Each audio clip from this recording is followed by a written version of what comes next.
ओम श्री सीतारामभ्याम नमः। हम है बालकांड में राजा दशरथ को पुत्र रत्न की प्राप्ति हो गई है। उसके लिए राजा दशरथ जी ने पुत्र कामेष्टि यज्ञ भी करवाया और राजा प्रजा सभी रानियां बहुत खुश हैं। ये प्रकरण हम लोगों ने पहले देख लिया है। अब दोहा नंबर 193। नंदी मुख आराध करि जात करम सब कीन, हाटक धेनु बसन मणि नृप विप्रन कह दीन। राजा जी ने नंदी मुख श्राद्ध करके सर्व जात कर्म संस्कार किए और पुत्र प्राप्त होने के बाद राजा जी बहुत खुश हुए और ब्राह्मणों को बहुत सारा दान दिया।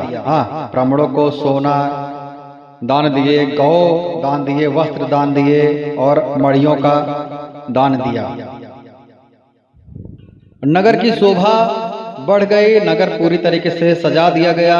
ध्वजा पताका तोरणों से नगर छा गया और आकाश से फूलों की वर्षा भी हो रही थी। सब लोग ब्रह्मानंद में मग्न थे क्योंकि परम परमात्मा स्वयं एक बच्चे के रूप में अवतार ले चुके थे। तो सब जगह आनंद ही आनंद था। जगह जगह पर मंगल गाने बज रहे थे, मंगल गीत बज रहे थे। स्त्रियां झुंड की झुंड मिलकर चली आ रही थी, स्वाभाविक श्रृंगार किए हुए दौड़ रही थी। सोने का कलश लेकर थालों में मंगल द्रव्य भरकर गाती हुई राजद्वार में प्रवेश करती थी। करी आरती ने वो छावरही करई, बार बार शिशु चर नहीं परई। वे आरती करती बालक की, आरती करती, न्यौछावर करती और बाल बार बच्चों के चरणों पर गिर पड़ती। मागध सूत बंदी गवैये रघुकुल के स्वामी पवित्र गुणों का गान करते हैं। राजा ने सब किसी को भरपूर दान किया। जिसने पाया उसने भी नहीं रखा, लुटा दिया। जिसको दान मिला वह भी खुशी से पागल होकर वह खुद दान दे दिया। एक तो राजा ने दान दिया, दूसरा जिसको मिला उसने भी दान दे दिया। किस प्रकार से सब लोग बहुत ज्यादा आनंद मग्न थे, बहुत ज्यादा खुश थे।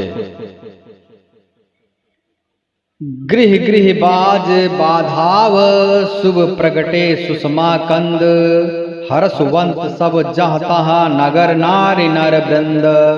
घर घर मंगलमय बधावा बजने लगा क्योंकि शोभा के मूल भगवान प्रकट हो गए हैं। नगर के स्त्री पुरुषों के झुंड जहाँ तहाँ आनंद मग्न हो रहे हैं। कैकेयी सुता सुमित्रा दो सुंदर सुत जनमत भव ओ। कैकेयी और सुमित्रा इन दोनों ने भी सुंदर पुत्रों को जन्म दिया। राजभवन में जो अति कोमल वाणी से वेद ध्वनि हो रहा है। एक तरफ तो मंगलमय गीत चल रहा है और दूसरी तरफ साधुगण वेद की ध्वनि का उच्चारण कर रहे हैं। मानो समय से समयानुकूल सनी हुई पंछियों की चहचहाट है। यह कौतुक देखकर सूर्यदेव भी अपनी चाल भूल गए। उनको समय का भान ही नहीं रहा। एक महीना उन्होंने जाता हुआ न जाना। एक महीना वो अस्त ही नहीं हुए। निकले के दिन का दिन ही रह गया। मास दिवस कर दिवस भा, मरम न जाना ही कोई। रथ समेत रवि थाकेउ, निशा कवन विधि होई। महीने भर का दिन सा हो गया। इस रहस्य को कोई नहीं जानता। सूर्य अपने रथ सहित वहीं रुक गए। फिर रात किस तरह होती यह रहस्य काहू नहीं जाना। दिन मन चले करत गुणगाना। यह रहस्य किसी ने नहीं जाना। सूर्यदेव भगवान जी ने भगवान श्री राम जी का गुणगान करते हुए चले। यह महोत्सव देखकर देवता मुनि नाग अपने भाग्य की सराहना करते हुए अपने अपने घर चले। हे पार्वती, तुम्हारी बुद्धि श्री राम जी के चरणों में बहुत दृढ़ है, इसलिए मैं और भी अपनी एक चोरी की बात कहता हूँ। काकभुसुंडी और मैं, भगवान भोलेनाथ जी कहते हैं, काकभुसुंडी और मैं दोनों वहाँ साथ साथ थे, परंतु मनुष्य रूप में होने के कारण हमें कोई नहीं जान सका। परम आनंद और प्रेम के सुख में फूले हुए हम दोनों मगन मन से गलियों में भूले फिरते रहते थे। भगवान भोलेनाथ बोले, मैं और काकभुसुंडी जी वहां पर मनुष्य स्वरूप में गलियों गलियों में घूम रहे थे और आनंद की प्राप्ति कर रहे थे। परम आनंद और प्रेम के सुख में फूले हुए हम दोनों मगन मन से गलियों में भूले हुए फिरते रहते थे और प्रभु के चरित्र का गुणगान करते थे, जिस पर श्री राम जी की कृपा हो। उस अवसर पर जो जिस प्रकार आया, जिसके मन को जो अच्छा लगा, राजा ने उसे वही दिया। हाथी, रथ, घोड़े, सोना, गौवे, हीरे और भांत भांत के वस्त्र राजा ने दान में दे दिए। राजा ने सबके मन को संतुष्ट किया। सब लोग जहां तहां आशीर्वाद दे रहे थे कि तुलसीदास जी के स्वामी सब पुत्र चारों राजकुमार चिरंजीवी दीर्घायु हो। इस प्रकार कुछ दिन बीत गए। दिन और रात जाते हुए जाना नहीं पड़ता था, लगता था कि दिन ही दिन है। और उधर सूर्य भगवान भी अस्त होने का नाम ही नहीं ले रहे थे। वह भी आनंद में मग्न थे और भूल गए कि मेरा और भी कार्य है अस्त होना। जब मैं अस्त होऊंगा तो रात्रि का आगमन होगा। मुनि की पूजा करके राजा ने कहा, हे मुनि, आपने मन में जो विचार रखा हो वे नाम रखिए।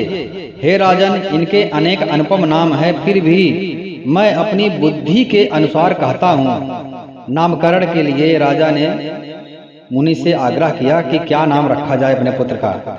तो मुनि को तो सब कुछ सर्वज्ञ थे, सब कुछ उनको पहले से ही ज्ञान था कि इनके तो अनंत नाम है। जो आनंद सिंधु सुख राशि, सी करतै त्रैलोक सुपासी। ये जो आनंद के समुद्र और सुख की राशि है, जिस आनंद सिंधु के एक कण से तीनों लोक सुखी हो जाते हैं, उनका नाम राम है। जो सुख का भवन और संपूर्ण लोकों को शांति देने वाला है, जो संसार का भरण पोषण करते हैं, उन का नाम भरत होगा। और जिनके स्मरण मात्र से शत्रु का नाश हो जाता है, उनका वेदों में प्रसिद्ध शत्रुघ्न नाम है। लक्ष्मण धाम राम प्रिय, सकल जगत आधार। गुरु वशिष्ठ ते ही लाखा, लक्ष्मण नाम उदार। जो शुभ लक्षणों के धाम हैं, श्री राम जी के बहुत प्यारे हैं और सारे जगत के आधार हैं। गुरु वशिष्ठ जी ने उनका लक्ष्मण ऐसा श्रेष्ठ नाम रखा। गुरु जी ने हृदय में विचार कर ये नाम रखा और कहा, हे राजन, तुम्हारे चारों पुत्र वेद के तत्व हैं, जो मुनियों के धन, भक्तों के वस्त्र, सर्वस्त्र और शिव जी के प्राण है। उन्होंने बाल लीला के रस में सुख माना है। बचपन से ही श्री रामचंद्र जी को अपना परम हितैषी स्वामी जानकर लक्ष्मण जी ने उनके चरणों में प्रीति जोड़ ली। भरत और शत्रुघ्न दोनों भाइयों में स्वामी और सेवक की जिस प्रीति की प्रशंसा है, वैसी प्रीति हो गई। व्यापक ब्रह्म निरंजन, निर्गुण विगत विनोद। सो अज प्रेम भगति बस, कौशल्या के गोद। जो परम ब्रह्म परमात्मा सर्वांतर्यामी, निर्गुण निराकार, जो सर्वव्यापक, निरंजन माया रहित, निर्गुण विनोद रहित और अजन्मा परम ब्रह्म है, वही जिनका आदि और अंत नहीं है, जिनके रोम रोम में अनेकों ब्रह्मांड हैं, प्रकट होते रहते हैं, वो परम ब्रह्म परमात्मा आज प्रेम के वशीभूत होकर के, भक्ति के वश में होकर के माता कौशल्या जी की गोद में पड़े हुए हैं और खेल रहे हैं। उनके नील कमल और गंभीर मेघ के समान श्याम शरीर में करोड़ों कामदेवों की शोभा है। लाल लाल चरण कमलों में नख की ज्योति ऐसी मालूम होती है जैसे कमल के पत्तों पर मोती स्थिर हो रहे हैं। रेख कुलिस ध्वज अंकुश सोहे, नूपुर धुनि सुनि मुनि मन मोहे। कट किंकिनी उदय त्रय रेखा, नाभि गभीर जान जेहि देखा। उनके वज्र ध्वजा और अंकुश के चिन्ह शोभित हैं। उनके चरण तलों में, चरण के तलों में नीचे के भाग में वज्र ध्वजा और अंकुश के चिन्ह सुशोभित है। निशान पड़ा हुआ है उनके पैरों में। नूपुर की ध्वनि सुनकर मुनियों का भी मन मोहित हो जाता है। कमर में करधनी है और पेट पर 3 रेखाएं, त्रिवली, पेट पर 3 रेखाएं सुशोभित हो रही। नाभ की गंभीरता को तो वही जानते हैं जिन्होंने उसे देखा है। भुज विशाल भूषण जुत भूरी, हिये हरि नख अति शोभा रूरी। बहुत से आभूषणों से सुशोभित विशाल भुजाएं हैं। हृदय पर बाघ के नख की बहुत ही निराली छटा है। छाती पर रत्नों से युक्त मणियों की हार की शोभा और ब्राह्मण के चरण चिन्हों को देखते ही मन लुभा जाता है। कंठ, कंबु कंठ अति चिबुक सुहाई, आनन अमित मदन छवि छाई। कंठ जो है भगवान के शंख के समान है। उतार चढ़ाव वाला 3 रेखाओं से सुशोभित है और ठूड़ी बहुत ही सुंदर है। मुख पर असंख्य काम देवों की छटा छा रही है। असंख्य कामदेवों की छटा से भी सुंदर उनका मुख है। 2 सुंदर दंतुलियां हैं। 2 सुंदर दंतुलियां हैं। लाल लाल ओठ है। नासिका और तिलक का तो वर्णन ही कौन कर सकता है।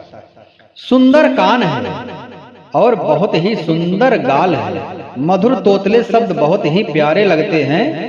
जन्म के समय से रखे हुए चिकने और घुंघराले उनके बाल हैं। घुंघराले हुए बाल हैं जिनको माता ने बहुत प्रकार से बनाकर संवार दिया है। शरीर पर पीली झंगुली पहनाई हुई है और उनका घुटनों और हाथों के बल चलना मुझे बहुत ही प्यारा लगता है। उनके रूप का वर्णन वेद और शेष जी भी नहीं कर सकते हैं। उसे वही जानता है जिसने कभी स्वप्न में भी देखा हो। जो सुख के पुंज मोह से परे और ज्ञानवाणी और इंद्रियों से अतीत हैं, वे भगवान दशरथ कौशल्या के अत्यंत प्रेम के वश होकर पवित्र बाल लीला कर रहे हैं। इस प्रकार संपूर्ण जगत के माता पिता श्री राम जी अवधपुर के निवासियों को सुख देने वाले हैं, जिन्होंने श्री राम जी के चरणों में प्रीति जोड़ी। हे भवानी, उनकी यह प्रत्यक्ष गति है कि भगवान उनके प्रेमवश बाल लीला करके उन्हें आनंद दे रहे हैं। रघुपति विमुख जतन कर कोरी, कवन सकई भव बंधन छोरी। श्री रघुनाथ जी से विमुख रहकर मनुष्य चाहे करोड़ों उपाय करे, परंतु उनका संसार बंधन कोई भी नहीं छुड़ा सकता है। जिसने या चराचर जीवों को अपने बस में कर रखा है, वह माया भी प्रभु से भय खाती है। बार बार कौशल्या विनय करई कर जोरी, अब जन कबहू व्यापय प्रभु मोहि माया तोरी। कौशल्या जी बार बार हाथ जोड़कर विनय करती हैं कि हे प्रभु, मुझे अपनी माया अब कभी ना व्यापे। आपकी माया मुझे कभी भी व्याप न कर सके, मुझ पर अधिकार ना कर सके। भगवान ने बहुत प्रकार से बाल लीलाएं की और अपने सेवकों को अत्यंत आनंद दिया। कुछ समय बीत जाने पर चारों भाई बड़े होकर कुटुंबियों को सुख देने लगे। तब गुरु जी ने जाकर के चूड़ा कर्म संस्कार किया और ब्राह्मणों ने फिर बहुत ही सी दक्षिणा पाई। चारों सुंदर राजकुमार बड़े ही मनोहर अपार चरित्र वाले थे। जो मन क्रम वचन कर्म से अगोचर थे, वही प्रभु दशरथ जी के आंगन में विचर रहे थे। भोजन करने के समय जब राजा बुलाते थे, तब वे अपने बाल सखाओं के समाज को छोड़कर नहीं आते थे। खाने के लिए नहीं आते थे, अपने मित्रों के साथ खेलते रहते थे। कौशल्या जी जब बुलाने जाती थी, तब प्रभु ठुमक ठुमक कर भाग चलते थे। जिनका वेद नीति कहकर निरूपण करते हैं कि शिव जी ने जिनका अंत नहीं पाया, माता उन्हें हठ पूर्वक पकड़ने के लिए दौड़ती थी। कौशल्या जी जब बुलाते थे तब वो भाग कर आते थे, लेकिन जब दशरथ जी बुलाते थे तो अपने बाल सखाओं के साथ खेलते रहते थे। धूसर धूरी भरे तनु आए, भूपति भिहस गोद बैठाए। वे शरीर में धूल लपेटे हुए आते थे और राजा ने हंसकर उन्हें गोद में बैठा लिया। भोजन करत चपल चित इत उत अवसर उपाय, भाज चले किलकत मुख दधि ओठन लपटाई। भोजन करते हैं पर चित्त चंचल है, अवसर पाकर मुंह में दही भात लपटाए, किलकारी मारते हुए इधर उधर भाग जाते थे। खाते खाते भी भाग जाते थे। श्री रामचंद्र जी की बहुत सी सरल भोली और सुंदर बाल लीलाओं का सरस्वती माता, शेष जी, शिव जी और वेदों ने गान किया है। जिनका मन इन लीलाओं में अनुरक्त नहीं हुआ, विधाता ने उस मनुष्य को वंचित कर दिया। जाकी सहज श्वास श्रुति चारी, सो हरि पढ़या कौतुक भारी। विद्या विनय निपुण गुणशीला, खेल ही खेल सकल नृप लीला। चारों वेद जिनके स्वाभाविक श्वास है, भगवान के परम ब्रह्म के श्वास जो है को वेद बोला गया है। वेद भगवान के श्वास है, वे भगवान पढ़े, यह बहुत ही बड़ा कौतुक है, बहुत ही बड़ा आश्चर्य है। जिनका श्वास स्वयं वेद है, उनके श्वास के रूप में वेद की उत्पत्ति होती है। वो हरि पढ़ने के लिए जा रहे हैं। चारों भाई विद्या विनय गुण और शील में बहुत ही निपुण हैं। सब राजाओं की लीलाओं के खेल खेलते हैं। हाथों में बाण धनुष बहुत ही शोभा देते हुए रूप देखते ही चराचर मोहित हो जाते हैं। वे सब भाई जिन गलियों में खेलते हैं, उन गलियों के सभी स्त्री पुरुष उनको देखकर स्नेह से शिथिल हो जाते हैं और ठिठक कर रह जाते हैं। कौशलपुर के रहने वाले स्त्री पुरुष बूढ़े बालक सभी को कृपालु श्री रामचंद्र जी प्राणों से भी बढ़कर प्रिय लगते हैं।